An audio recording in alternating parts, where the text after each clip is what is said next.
Assalamualaikum warahmatullahi wabarakatuh. Perkenalkan nama saya Indah Purwati, NIM 1813149. Dalam mata kuliah Studi Masyarakat Indonesia kali ini, saya akan mempresentasikan mengenai digitalisasi UMKM sebagai dampak modernisasi dan globalisasi. Latar belakang. Munculnya globalisasi ekonomi yang tidak terhindarkan saat ini membuka perekonomian negara yang ada di dunia. Dunia bisnis juga saat ini telah menjamur yang mengakibatkan persaingan juga semakin ketat. Modernisasi juga menyebabkan persaingan bisnis internasional dengan kemajuan teknologinya. Digitalisasi dinilai juga memiliki dampak positif untuk mengangkat pasar potensial lebih luas dan berdaya saing tinggi. Selain itu, salah satu yang memberikan kontribusi dalam pembangunan dan pertumbuhan ekonomi dalam negara Indonesia ini adalah usaha mikro, kecil, dan menengah itu sendiri. Jumlah UMKM yang banyak di Indonesia juga diyakini memiliki potensi sebagai pemain utama dalam kegiatan ekonomi sebagai sektor, menyerap banyak tenaga kerja, menjadi sumber inovasi dalam pasar, dan mampu berkontribusi besar untuk menjaga neraca pembayaran melalui ekspor, sehingga berpengaruh pada pengurangan kemiskinan. Definisi. Adapun definisi yang saya gunakan dalam presentasi kali ini ada 4 definisi. Yang pertama, globalisasi. Globalisasi merupakan proses integrasi internasional yang terjadi karena pertukaran pandangan dunia, produk, pemikiran, dan aspek-aspek budaya lainnya. Selanjutnya ada modernisasi, yaitu sebuah bentuk transformasi dari keadaan yang kurang maju atau kurang berkembang ke arah yang lebih baik dengan harapan akan tercapainya kehidupan masyarakat yang lebih maju, berkembang, dan makmur. Selanjutnya ada digitalisasi.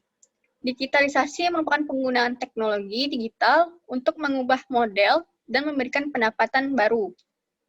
Dan terakhir ada UMKM. UMKM itu sendiri merupakan kegiatan usaha yang mampu memperluas lapangan kerja dan memberikan pelayanan ekonomi secara luas kepada masyarakat, berperan dalam proses pemerataan dan peningkatan pendapatan masyarakat, mendorong pertumbuhan ekonomi, dan mewujudkan stabilitas ekonomi nasional. Definisi UMKM ini saya kutip dalam Undang-Undang 20 tahun 2008.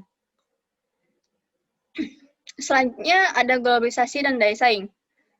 Simanjuntak berpendapat bahwa daya saing merupakan kemampuan perusahaan dalam produksi barang atau jasa dengan biaya yang rendah, namun tetap memiliki kualitas yang baik serta dapat diterima oleh pasar. Dikutip dalam Arianto 2013.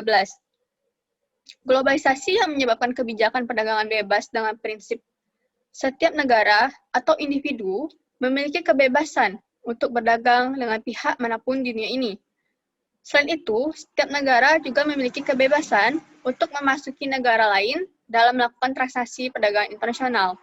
Hal ini menyebabkan munculnya perdagangan bebas di era globalisasi ekonomi saat ini, menuntut pelaku usaha untuk memperluas akses jaringan bisnisnya agar dapat bersaing untuk menguasai pasar. Selain itu, pelaku usaha juga harus menghasilkan produk yang sesuai dengan selera konsumen melalui inovasi produk. Selanjutnya ada dampak globalisasi terhadap ekonomi. Dampak dalam ekspor, yang pertama ada dampak positif, yaitu setiap negara mengalami peningkatan dalam ekspor atau pangsa pasar di dunia. Namun juga ada dampak negatifnya, yaitu suatu negara akan kehilangan pangsa pasar yang akan berdampak juga pada volume produksi dalam negeri dan pertumbuhan PDB-nya, serta juga dapat menimbulkan pengangguran dan angka kemiskinan yang semakin meningkat. Selanjutnya dalam impor. Dampak negatif yang ditimbulkan adalah apabila produk dalam negeri memiliki daya saing yang rendah dengan produk-produk yang serupa yang berasal dari luar negeri, sehingga tidak mustahil apabila pasar domestik akan dikuasai sepenuhnya oleh produk yang berasal dari luar negeri. Selanjutnya ada investasi. Apabila daya saing investasi suatu negara rendah atau tidak kondusif dibandingkan negara lainnya, maka akan berdampak pada berkurangnya arus modal ke dalam negeri. Dan modal investasi domestik akan lari dari negara tersebut. Selanjutnya yang terakhir adalah tenaga kerja. Dampak negatif yang muncul yaitu adanya tenaga kerja luar negeri yang menguasai dalam negeri. Hal ini bisa saja terjadi jika kualitas sumber daya manusia dalam negeri itu adalah rendah dan tidak dapat dipungkiri apabila nantinya peluang kesempatan kerja akan dikuasai oleh tenaga kerja yang berasal dari luar negeri. Selanjutnya, UMKM di Indonesia. UMKM dinilai merupakan program yang efektif untuk mengatasi kemiskinan. Hal ini didorong dengan pendapat Sandi yang mengatakan bahwa suatu daerah dapat mengalami kemajuan dalam perekonomian dengan hanya mengandalkan UMKM. Karena UMKM merupakan sektor yang sangat menyerap tenaga kerja dari masyarakat. Selain itu, UMKM juga dinilai sebagai usaha yang efektif untuk pertumbuhan ekonomi yang berkelanjutan. Didorong oleh pendapat Armstrong dan Taylor yang mengatakan bahwa UMKM dapat menciptakan lapangan kerja, dapat menciptakan industri yang beragam, dapat memicu usaha yang kompetitif antar masyarakat, mendorong masyarakat untuk menjadi lebih kreatif dan pengembangan usaha, dan dapat menjadi lingkungan usaha yang baik bagi para pekerja. Selanjutnya, masalah UMKM yang ada di Indonesia. Masalah tersebut dibagi menjadi dua.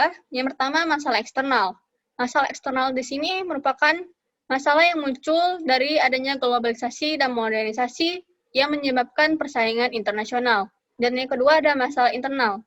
Masalah internal ini adalah masalah yang muncul dari dalam negeri itu sendiri, yaitu kesulitan modal usaha, rendahnya semangat berwirausaha, rendahnya keterampilan tenaga kerja, kesulitan memetakan pasar potensial, kualitas tenaga kerja, rendahnya dukungan dari pemerintah, dan kurangnya adaptasi dengan teknologi.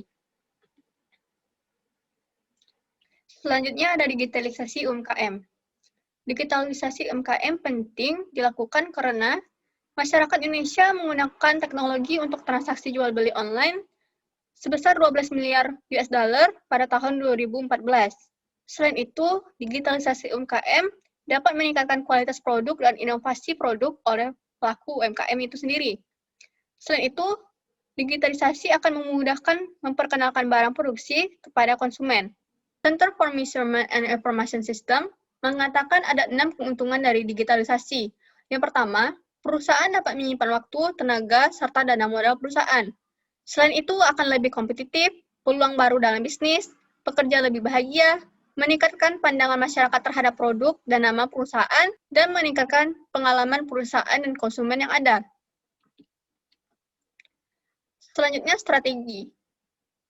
Adapun strategi yang disusun untuk digitalisasi UMKM, pertama adalah membangun SDM berkualitas. SDM yang mampu mengoperasikan teknologi yang mendukung produksi dan promosi UMKM dan memiliki jiwa inovasi yang tinggi. Selanjutnya ada pelatihan untuk pelaku UMKM. Pelatihan penggunaan sosial media sebagai media komunikasi, promosi, penjualan, pelatihan untuk mengetahui dan memahami perubahan selera konsumen dan produk inovatif, serta teknik dalam pengambilan gambar untuk produk yang dapat menarik pembeli. Selanjutnya ada keahlian bahasa asing. Untuk mencapai pasar internasional, dibutuhkan keahlian bahasa asing bagi para pelaku UMKM, sehingga dibutuhkan pelatihan bahasa asing untuk pelaku usaha. Selanjutnya ada bantuan keuangan atau fasilitas kredit. Penarikan investor untuk pemodal usaha, meningkatkan mesin-mesin untuk penunjang produksi dalam jumlah yang besar. Dan yang terakhir ada dukungan pemerintah. Dukungan pemerintah di sini adalah untuk merevisi peraturan mengenai UMKM yang belum mengatur secara detail mengenai tugas pemerintah dalam mendukung aktivitas ekonomi digital, menciptakan regulasi yang mengatur hubungan produsen dan konsumen dalam bentuk perlindungan konsumen dan kesepakatan yang terjadi, dan dalam infrastruktur teknologi seperti konektivitas, human capital, platform, serta pembayaran online yang aman dan keamanan cyber. Selanjutnya ada dampak digitalisasi. Dampak yang ditimbulkan dari digitalisasi UMKM dapat kita lihat dari adanya pandemi COVID-19 saat ini, di mana digitalisasi UMKM dapat mengurangi dampak yang ditimbulkan pandemi dalam sektor bisnis. Selain itu, banyaknya masyarakat Indonesia yang memilih untuk bertransaksi secara online juga dapat dimanfaatkan oleh para pelaku UMKM untuk tetap bisa berjualan dan mempromosikan produknya walaupun pada era pandemi pada saat ini. Selanjutnya ada penerapan di Indonesia. Penerapan digitalisasi di Indonesia baru terlaksana 13% atau 8 juta. Ini merupakan data yang didapatkan dari Menteri Koperasi dan UKM per Juni 2020. Selanjutnya ada pun usaha yang dilakukan oleh kementerian. Yang pertama adalah laman UMKM dan bela pengadaan. Dan juga didukung oleh pelatihan untuk para UMKM khususnya untuk mengetahui laman ini dan juga aplikasi-aplikasi digitalisasi yang lainnya. Dan yang terakhir ada onboarding digitalisasi UMKM dengan e-brosur. Katalog digital ini berisi produk UMKM serta tautan kontak penjual, sehingga mudah disebarkan melalui link saja. Dan jika tautan kontak penjual ini diklik, maka langsung terhubung dengan WhatsApp penjual. Dan terakhir ada kesimpulan. Kesimpulan yang dapat ditarik dari materi ini, yang pertama adalah globalisasi dan modernisasi menimbulkan dampak dalam persaingan ekonomi secara ketat, sehingga harus bisa menyesuaikan dengan kemajuan teknologi agar kita juga dapat bersaing. Yang kedua, masih banyaknya masalah UMKM di Indonesia.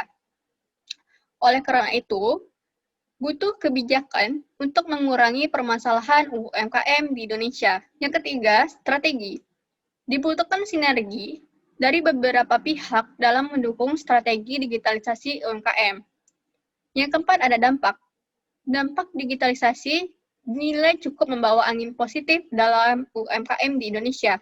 Yang terakhir ada penerapan.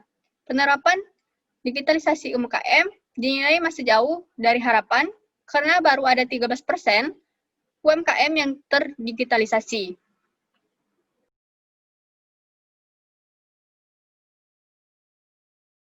Ini merupakan daftar pustaka yang saya gunakan dalam materi ini. Ada dari Faziah, Kartulah, Pakpahan, dan Purwanto. Sekian materi yang saya bawakan dalam mata kuliah Studi Masyarakat Indonesia. Terima kasih telah menonton video saya. Mohon maaf apabila ada kesalahan dalam materi dan artikulasi. Saya akhiri. Wassalamualaikum warahmatullahi wabarakatuh.